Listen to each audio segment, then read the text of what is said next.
Hello students, good morning. BA second year की भूगोल की क्लास में स्वागत है आप सभी का। तो हम भारत की जनजातियों का अध्ययन कर रहे हैं। तो भारत की जनजाति में सबसे पहले हमने कल की क्लास में हमने गौंड जनजाति का अध्ययन किया था और इसी का अध्ययन आज भी हम करेंगे। थोड़ा सा रह गया था गौंड जनजाति में। गौंड जनजाति है वो मध्य प्रदेश और छत्तीसगढ़ में इनकी संख्या अधिक है और यह भारत की सबसे बड़ी जनजाति है। सबसे अधिक जनसंख्या इसी जनजाति की है भारत में। पहले जो गौंड जनजाति थी इसका एक राज्य हुआ करता था, किसी क्षेत्र के ये निवासी थे। बाद में मराठाओं द्वारा इनके साम्राज्य को नष्ट कर दिया गया। तो उसके बाद ये अपनी संस्कृति सभ्यता को बचाने के लिए जंगलों में पहाड़ों पे चले गए। तो पिछले वीडियो में हमने इनकी सामाजिक व्यवस्था पढ़ी थी और इनकी सामाजिक व्यवस्था है इसी को आगे बढ़ाते हैं। देखो, सामाजिक व्यवस्था में इनके गांव में 3 प्रमुख सामाजिक और सामुदायिक संस्थाएं होती है। जो गौंड जनजाति है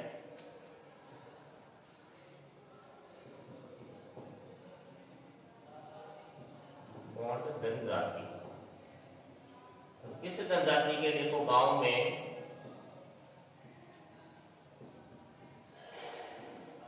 3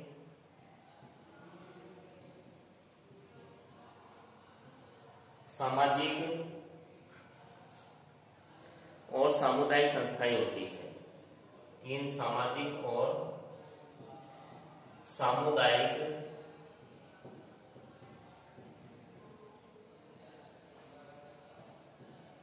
संस्थाएं होती है।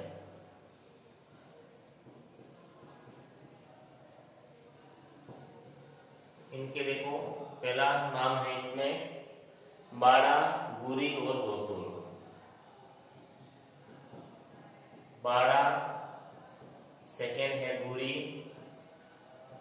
थर्ड है गोतुल या घोतुल। ये 3 संस्थाएं होती है जो गौंड जनजाति है इनके गांव में। अब देखो पहला लेते हैं हम बाड़ा। ये मतलब क्या होता है? देखो, जो बाड़ा होता है यह है गांव का जो पटेल या मालगुजार होता है उसका घर होता है। पटेल या मालगुजार का घर होता है और यह गांव की सबसे बड़ी इमारत होती है।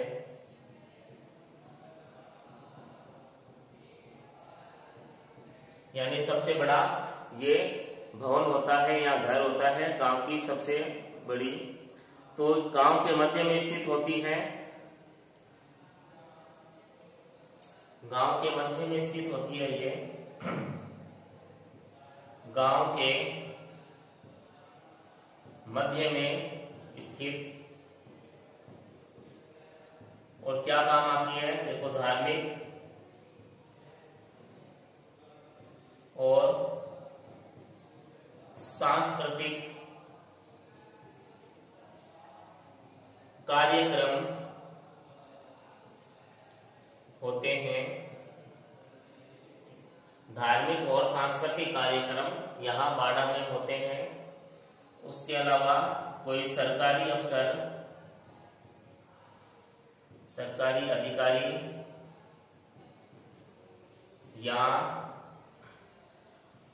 कोई यात्री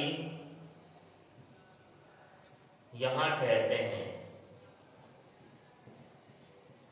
ठीक है, कोई सरकारी अधिकारी है या फिर कोई मुसाफिर या जो यात्री है वो यहाँ आके रुकता है। उसके बाद हम है गुरी पढ़ते हैं।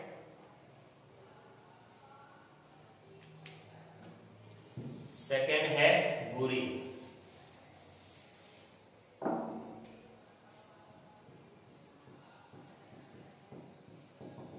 देखो ये गांव का कम्युनिटी हॉल होता है। एक कम्युनिटी हॉल होता है जहाँ गांव के सारे लोग यहाँ आके मिलते हैं। यहाँ देखो मनोरंजन कार्य होते हैं,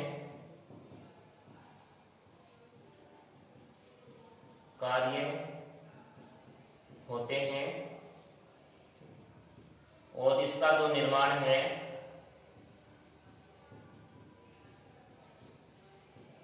समस्त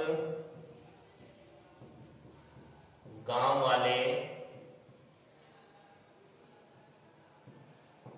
चंदा देकर करते हैं।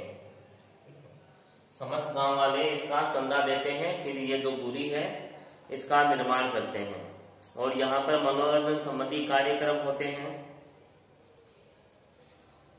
ठीक है, फिर है गोतुल, थर्ड है, तीसरा है गोतुल। ठीक है, इसे गोतुल भी कहते हैं, गोतुल भी कहते हैं। अब ये देखो यहाँ पर अविवाहित युवक व युवतियां रहते हैं। ठीक है, जो गोतुल होता है या जो गोतुल होता है, तो यहाँ पर जो गौड़ जनजाति है इसके अविवाहित युवक और युवतियां यहाँ रहते हैं। यहाँ रहकर वो अपने परंपरा और जो समाज है, सभ्यता है, उसके बारे में जानते हैं। और ये जो गोतुल होता है वो बहुत ही भव्य बनाया जाता है। इसमें अलग अलग तरीके से मतलब इसको सजाया जाता है। और जो गोतुल है यह संसार में सबसे बड़ा विभव माना जाता है इनका। ठीक है, इनके जो देवता वगैरह होते हैं उनकी मूर्तियां वगैरह इसमें लगाई जाती है। फिर नेक्स्ट है इनका खान पान एवं भोजन। ठीक है, गौड़ जनजाति का खान पान और इनका भोजन। देखो आदिम जनजाति है तो खान पान क्या होगा इनका? वनों से प्राप्त भी होगा, खान पान और भोजन। खान पान में देखो ये चावल और मोटे अनाज का अधिक उपयोग करते हैं। ठीक है, चावल और जो मोटा अनाज होता है उसका अधिक उपयोग करते हैं। उसके बाद ये जो महुए के फल, महुए के ताजा फल खाते हैं।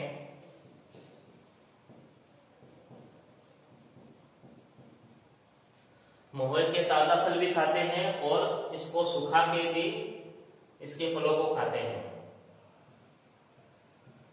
महुआ को सुखा कर भी इसके फल खाए जाते हैं। इसके बाद देखो इसमें जो फलों में है टेंगू और चर। टेंगू और चर के फल भी खाए जाते हैं।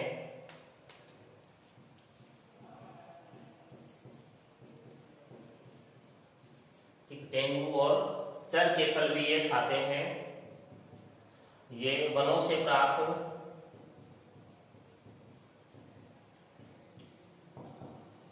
कंदमूल भी खाते हैं, भी खाते हैं, और बल्कि जो कंदमूल है वो ये इन्हें अधिक प्रिय हैं। उसके अलावा ये जंगलों में जड़ी बूटी भी प्राप्त करके बाजारों में बेच देते हैं और इनको पैसे की आय हो जाती है। आम, आंवला और जामुन। इसके अलावा देखो खाने में ये आम, आंवला और जामुन भी खाते हैं। ठीक है, तो ये था इनका खान पान था।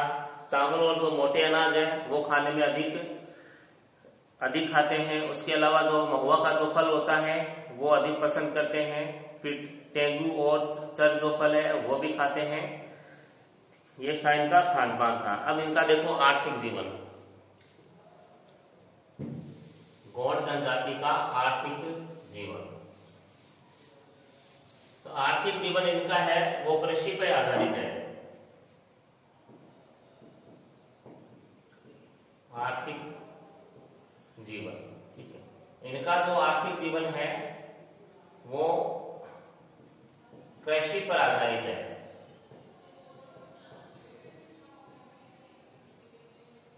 कृषि कार्य ये बहुत अधिक करते हैं।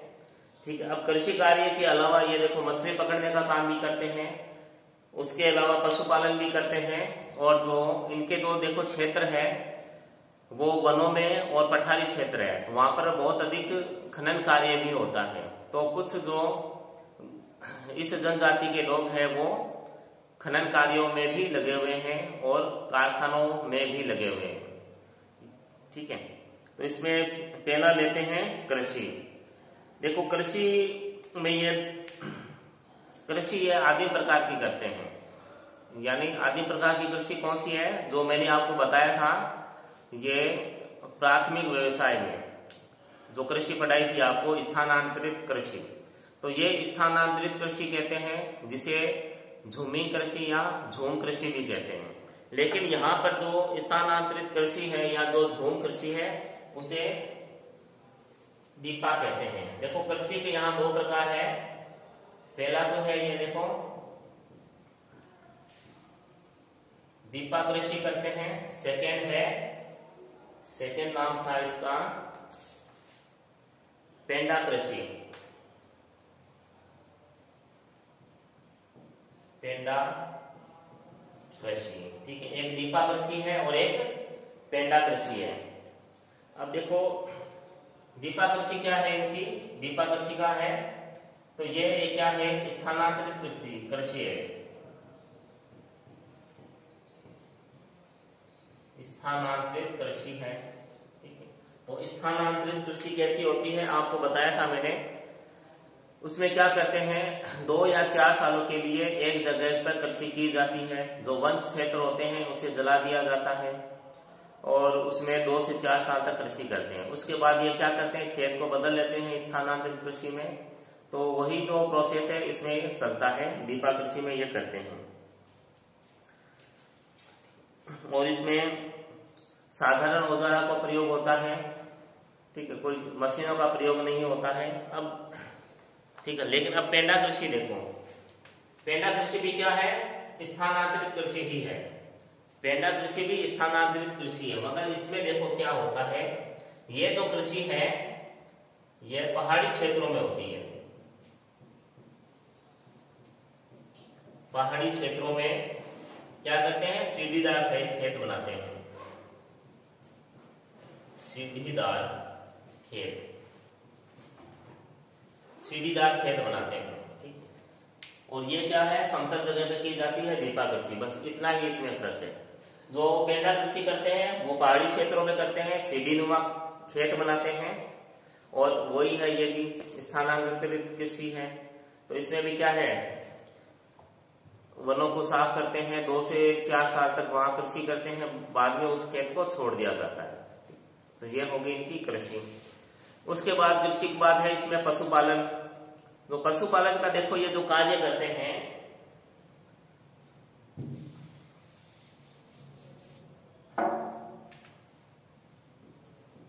पशुपालन देखो पशुपालन में इसमें एक विशेष जाति है रावत। गोंड जनजाति में एक रावत जाति है, तो वो जो पशुपालन है, पशुपालन का ही काम करती है, मुख्यतः रावत ही करते हैं। ये पशु का बेचने का काम भी करते हैं, पशुओं से जो दूध है, दही है, उसको भी बेचते हैं। लेकिन इसके अंदर देखो एक यह चीज भी बताई गई है, जो रावत है इनके हाथ से बनी इनसे हाथ की जो चीजें हैं, जैसे दूध है, दही है, वो सभी व्यक्ति ग्रहण कर लेते हैं, यानी ले लेते हैं। यानी इसका अर्थ यह हुआ कि इस जो जनजाति में है वो ऊंच नीच की भावना भी है और छुआछूत भी है। ठीक है, जो रावत जाति है इनके हाथ की चीजें प्रत्येक व्यक्ति ले लेते हैं, इनको देखो पवित्र माना जाता है, रावत है इनको। तो रावत है, इनका मुख्य कार्य यही है, पशुपालन। ठीक है, और ये जो रावत है दूध दही के बदले में अनाज और अन्य वस्तुएं इनको प्राप्त हो जाती है। ठीक है, जैसे वस्तु मिली में आपको पढ़ाया है, वस्तु के बदले वस्तु देना। जैसे रावत है ये दूध और दही देते हैं, तो इन्हें कृषि फसलें, कृषि उपज और अन्य वस्तुएं इन्हें प्राप्त हो जाती हैं। उसके बाद देखो ये मत्स्य पालन है, मत्स्य पालन भी ये करते हैं, मगर इसमें भी एक कुछ निश्चित जो जातियां है गोंड में वो ही करती है, बाकी नहीं करती है। देखो मत्स्य पालन में कुरुख वर्ग के मछुआ, कुरुख वर्ग के मत्स्य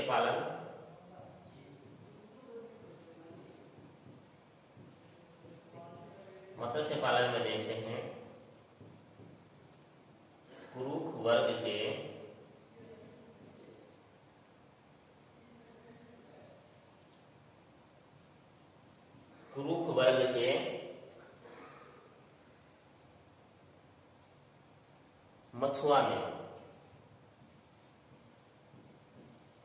मछुआ ने इसे यानी मत्स्य पालन को अपना मुख्य व्यवसाय बना लिया है। ठीक है, यानी कुरुख वर्ग के जो मछुआ है उन्होंने मत्स्य पालन है, जो मछली पालन है, उसको अपना मुख्य व्यवसाय बना लिया है। उसके अलावा ये जो लोग हैं ये कृषि कार्य नहीं करते हैं, केवल मछली पालन ही करते हैं, उसी पे निर्भर रहते हैं। ये जो लोग हैं ये केवल मत्स्य पालन ही करते हैं, कृषि कार्य बिल्कुल भी नहीं करते हैं। और उसके बाद देखो उद्योग लेते हैं इनके। ठीक है, उद्योग में देखो गोंड जनजाति है, उसमें 2-3 गांवों के बीच में एक लोहार होता है, वो ही छोटे मोटे औजारों का निर्माण करता है जो कृषि में या घरेलू कार्य में उपयोग हो सके। उसके अलावा यहाँ कोई विशेष उद्योग धंधे नहीं है। और लोहार जो होता है वो कोई विशेष जाति का व्यक्ति ही नहीं बनता है, बल्कि कोई भी गोंड व्यक्ति लोहार का कार्य कर सकता है। इसके बाद देखो अंतिम बिंदु है इसका, वर्तमान शिक्षा का प्रभाव। जो गोंड जनजाति है उनके ऊपर जो वर्तमान में जो शिक्षा है उसका क्या प्रभाव पड़ रहा है।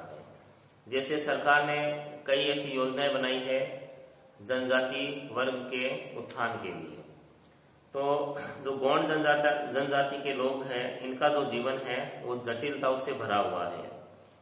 भूमि इनकी उपजाऊ है, जो वन संपदा है इनकी समाप्त हो रही है, क्योंकि जो इस जाति के जो लोग हैं उस क्षेत्र में रहते हैं, मध्य प्रदेश और छत्तीसगढ़, जहां पर देखो खनिज भी बहुत मिलता है। तो खनिज, और ये लोग पठारों में और जंगलों में निवास करते हैं। तो खनिज के लिए देखो पठारों को खोदा जा रहा है, जंगलों को भी काटा जा रहा है, तो इसका जो निवास क्षेत्र है वो उसको समाप्त हो रहा है। तो इसलिए ये जो जनजाति है इनको काफी समस्याओं का सामना करना पड़ रहा है। दूसरा, जो जंगल है इनका अधिकार नहीं है, वो सारे अब गवर्नमेंट के अंडर में आते हैं।